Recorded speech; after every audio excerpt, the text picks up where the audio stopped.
The aroma of my grandmother's famous roast filled the dining room of her Victorian mansion, but all I could smell was the condescension. My sister Amanda adjusted her Cartier bracelet, shooting another disapproving glance at my simple outfit as she passed the gravy boat. "So, Olivia," she started, her voice dripping with fake concern, "are you still doing that food thing?" 3 years ago, when I left my 6-figure corporate job to start a food truck, my family had treated it like a personal insult. Now, sitting at our traditional Christmas dinner, they still saw me as the embarrassment, the Harvard MBA graduate who chose to sling tacos instead of joining the family investment firm. If they only knew. "The food truck is doing well," I said quietly, cutting into my roast beef.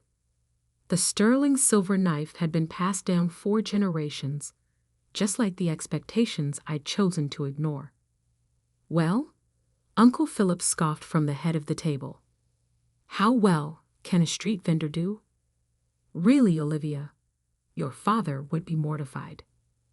Dad had passed away 5 years ago, leaving behind a legacy of traditional success, board seats, country club memberships, and rigid expectations for his children. Amanda had followed the plan perfectly, becoming a senior partner at a prestigious law firm. I'd chosen a different path. "I make enough to get by," I said, hiding a smile behind my wine glass. The 82 Bordeaux probably cost more than what they thought I made in a month. "Getting by isn't the Anderson way," Amanda declared. "Do you know I just made partner? The youngest in the firm's history." "Congratulations," I murmured, checking my phone discreetly under the table. Another notification from my CFO. The Tokyo acquisition had closed. 5 more restaurants added to the empire they knew nothing about.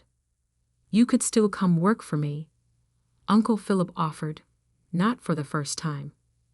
"There's always room at Anderson Capital for family, even after your unfortunate career choices." I thought about the documents in my bag, the Forbes magazine, the acquisition papers, the proof of everything I'd built, while they were busy looking down their noses at my little food truck. But not yet. Timing was everything, in business and in revenge. "How much can you possibly make with a food truck?" My cousin Bradley chimed in. "I mean, what's your annual revenue?" 5 figures? He laughed at his own joke. 5 figures. I fought back a laugh. Last quarter's revenue alone was north of 9 figures.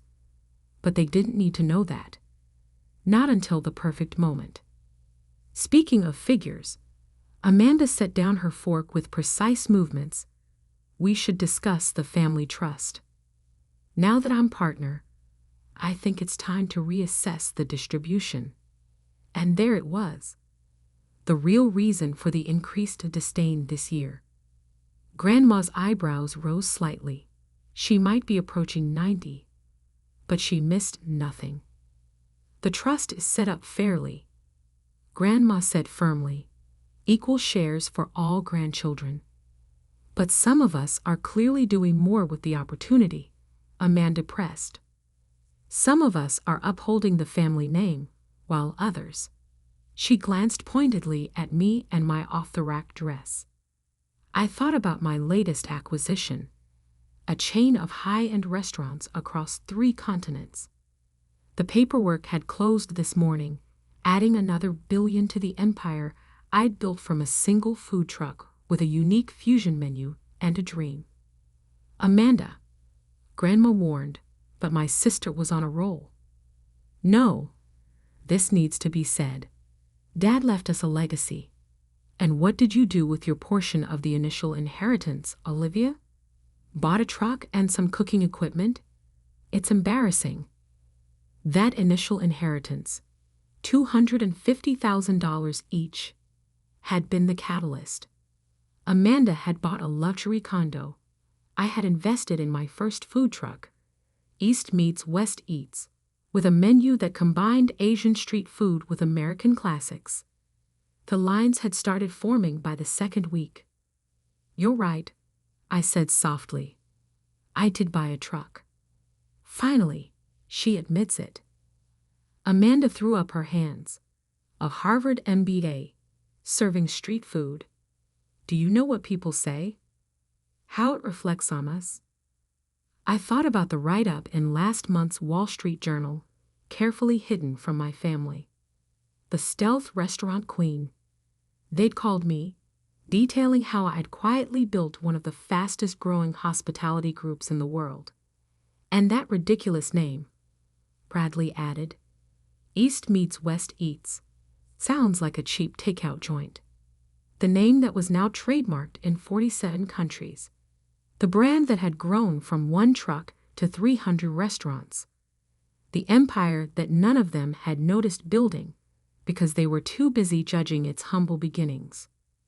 "I saw your truck at the business district last week," Amanda continued. "Standing there in the cold, serving food to office workers. Is that really what you want to do with your life?" I had been at the truck that day, not because I had to be, but because I still worked it once a month. It kept me grounded, connected to where I started. The fact that none of them recognized me in my food truck uniform, quietly serving corporate warriors and construction workers alike, said everything about how they saw service workers. "You know," Grandma interrupted, her voice carrying that subtle authority that came from old money. "Your grandfather started in manufacturing, actually worked the factory floor." "That was different," Uncle Philip protested. "Those were different times." "Were they?" I asked quietly. "Or do we just pretend they were to justify looking down on certain kinds of work?" Amanda rolled her eyes. "Oh, spare us the working class hero speech. You're not some inspirational story, Olivia. You're a cautionary tale. I mean, seriously, a food truck? How embarrassing." The word hung in the air like a challenge. Around the table, I saw the familiar looks. Pity, disappointment, condescension. They'd been the same looks I'd gotten 3 years ago when I'd parked my first truck on the corner of 47th and Madison. Slowly, deliberately, I reached for my bag. "You're right, Amanda," I said, pulling out the latest issue of Forbes.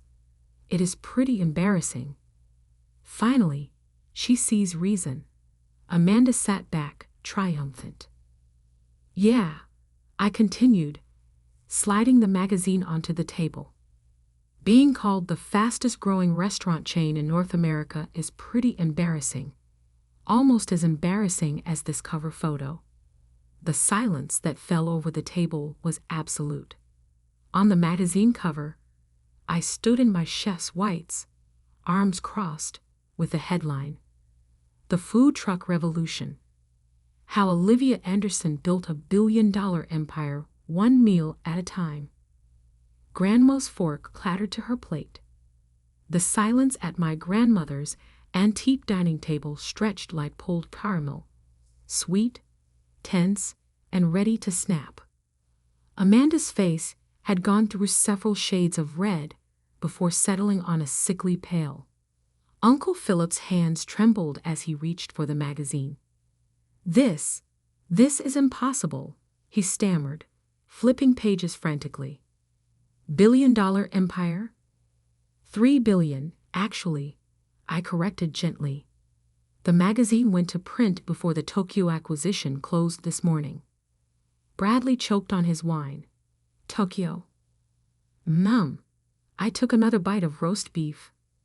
43 high-end fusion restaurants across Japan. They approached us after our success in Singapore last year. "Us." Amanda's voice was barely a whisper. "Who is us?" "East meets West Restaurant Group.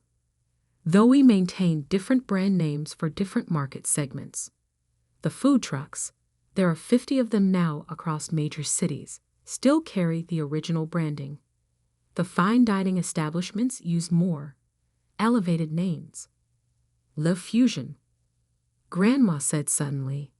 Everyone turned to look at her. She smiled. That new place on Fifth Avenue that's impossible to get into. That's yours, isn't it? I nodded. Along with Golden Bridge in San Francisco, Sky Fusion in Chicago, and about 300 other locations worldwide. Uncle Philip was still staring at the magazine. But how? When? Remember when I said I was getting by with the food truck? I pulled out my phone, opened my portfolio app. The first truck grossed $800,000 in its first year. By year 2, we had 5 trucks and our first small restaurant. The concept proved so popular, we had investors begging to get in on series of funding. Series A. Bradley leaned forward. Like startup funding? We've gone through Series F now, I said casually, though I maintained controlling interest. Never let investors dictate your vision. Amanda found her voice. But you work the truck. I've seen you. Standing there in that uniform. I work every location at least once.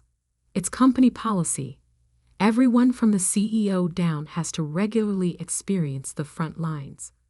Keeps us connected to our customers and staff. I smiled. Those days you saw me? I was probably making 7 or 8 figures in other deals between serving orders. The trust fund, Amanda said suddenly. Your portion. What did you? Is still untouched. I cut in. Every penny of this was built from that first food truck. Though speaking of the trust, I pulled another document from my bag. Grandma, I'd like to discuss something with you after dinner. Grandma's eyes twinkled. She'd always been sharper than anyone gave her credit for. Would this have anything to do with Anderson Capital's recent difficulties? Uncle Philip's head snapped up. How did you know that your firm is on the verge of bankruptcy? I finished for him. Because I've been buying your debt through shell companies for the past year. Waiting for the right moment. The color drained from his face. You? What? Remember last March when you loudly told everyone at Easter brunch that my little food experiment would never amount to anything? That was the same day I purchased the majority of your corporate bonds at a discount. Interesting timing, wouldn't you say? Amanda stood up so quickly her chair toppled backward. This is a trick. Some kind of elaborate joke. You serve tacos from a truck. Actually, I said, pulling up a photo on my phone. Today's truck special was Kobe beef sliders with wasabi aioli and pickled daikon. We sold out by noon, just like we do every day, at every location. I turned to Grandma. Which reminds me, how would you feel about us opening a location here? The old Anderson factory building is empty, and I think the symmetry would be appropriate. The factory isn't for sale, Uncle Philip snapped. Actually, Grandma said softly, I believe it is. And I think it's a wonderful idea, Olivia. You can't be serious. Amanda's voice rose to a shriek. She abandoned the family business, chose to become a food vendor. No, I corrected, standing slowly. I chose to build my own business, and now I'm offering to help save yours. I turned to Uncle Philip. Anderson Capital needs a capital injection of roughly $300 million to avoid bankruptcy. I'm prepared to offer that in exchange for a controlling interest and a complete reorganization of the management structure. He slumped in his chair. How do you know the exact amount? Because I've had a team analyzing your books for months. Did you really think that new junior analyst, the quiet one you never bothered to speak to, was just another employee? She reports directly to me. Bradley whistled low. Damn, cuz, that's cold. No, I said firmly. Cold is mocking someone's dreams. Cold is assuming that success only looks one way. Cold is treating service workers like they're beneath you while they're building empires you never noticed. I reached into my bag one final time, withdrew a stack of contracts. So here's how this will work. Anderson Capital becomes a subsidiary of East meets West Restaurant Group. Uncle Philip, you'll be offered a position on our board, non-executive, of course. Amanda, that corner office of yours. The building was part of a real estate package I acquired last month. Expect some changes to the lease terms. You can't do this, Amanda whispered. Actually, I can. And I am. I turned to Grandma. With your blessing, of course, as the family matriarch. Grandma looked around the table, at Uncle Philip's defeated slump, Amanda's shocked fury, Bradley's growing admiration, and then back to me. Her eyes were bright with something that looked like pride. You know, she said, your grandfather didn't just work the factory floor. He also drove the delivery truck himself, every Saturday, even after he bought the company. She lifted her wine glass. To new beginnings, built on honest work.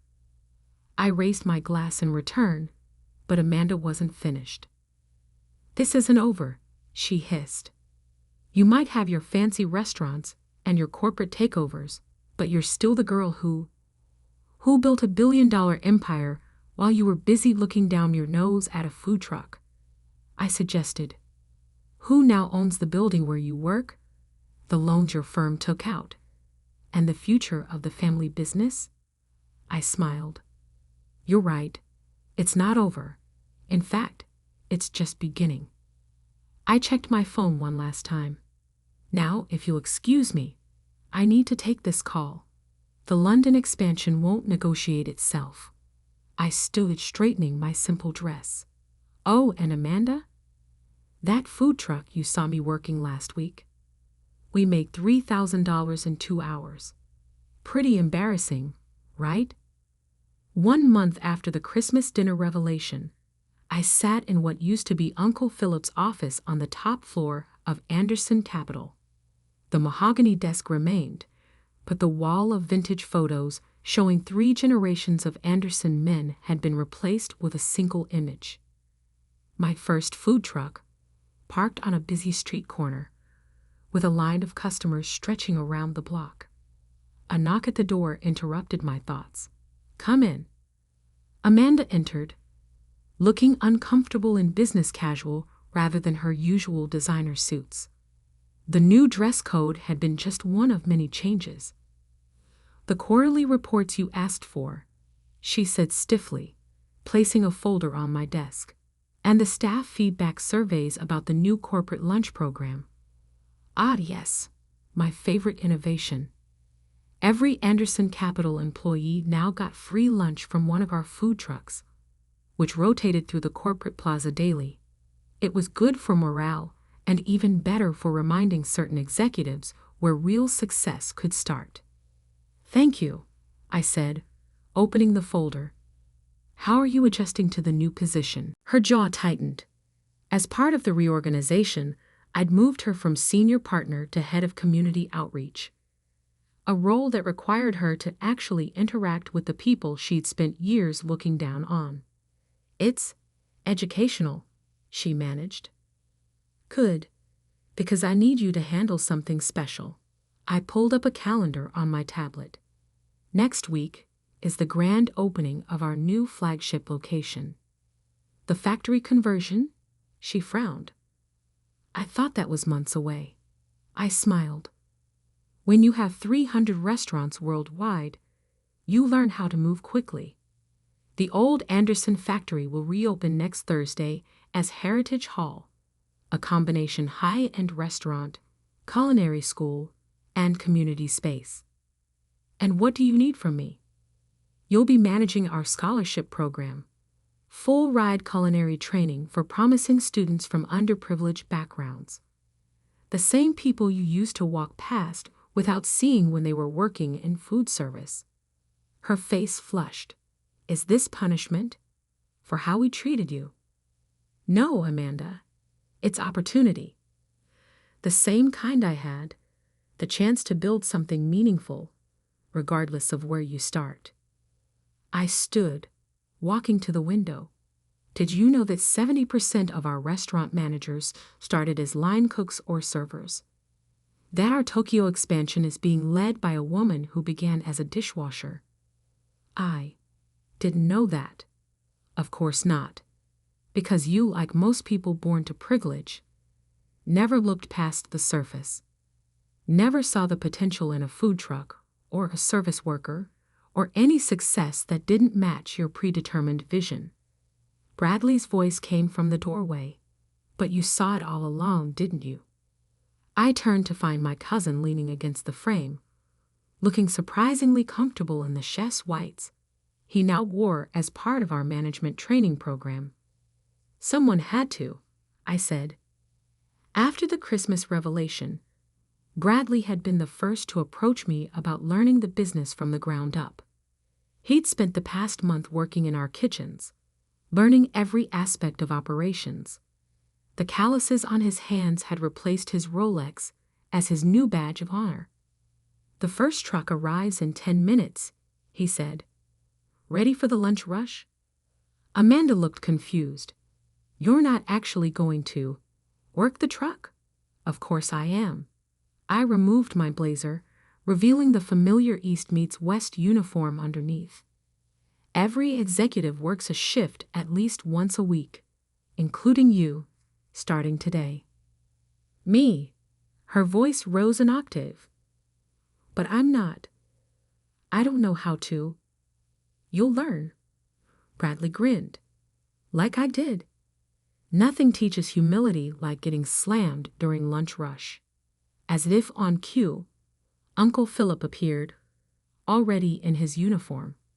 The former banking titan had surprised everyone by embracing his new role in operations management with unexpected enthusiasm. Today's special is selling out at every location, he reported. The fusion faux burger concept is a hit. Good. I handed Amanda her uniform, because we're about to serve it to 300 hungry finance workers who used to be your colleagues. She stared at the clothes like they might bite. I can't. Yes, you can. And you will. I checked my phone. Grandma's coming to observe, by the way. She's considering investing in our next expansion round. That got her attention. Grandma? Working a food truck? Not working, though, she offered. She wants to see the magic happen. I smiled. She said it reminds her of when Grandpa used to let her ride along in the delivery truck, back when the Anderson name meant something more than just status. Amanda looked at the uniform again, then at me. Is this really what you want? To have us all serving street food? No, I said quietly. What I want is for you to understand that every job has dignity. Every worker has potential. Every success story has a beginning. I gestured to the photo of my first truck. That wasn't embarrassing. It was foundational. The sound of voices rose from the plaza below, the lunch crowd gathering, drawn by the now familiar sight of our trucks. Time to work, Bradley announced. Coming, sis. Amanda hesitated for one more moment, then took the uniform. I still think you're crazy, she said, but there was less bite in her voice than before. Crazy enough to build an empire from a food truck, I reminded her. Crazy enough to save the family business. Crazy enough to believe that sometimes the best revenge isn't serving it cold, it's serving it with a side of humble pie. As we headed down to the plaza, I thought about that first day with my truck, the doubt and determination that had driven me. The empire had grown beyond my wildest dreams, but the core remained the same. Good food, honest work, and the quiet satisfaction of proving everyone wrong. Hey, Olivia. Amanda called as we reached the plaza. That wasabi aioli sauce. Will you teach me how to make it? I smiled. Maybe there was hope for her yet. First rule of the kitchen, sis. You have to earn your recipes. Now let's show you how to work the grill.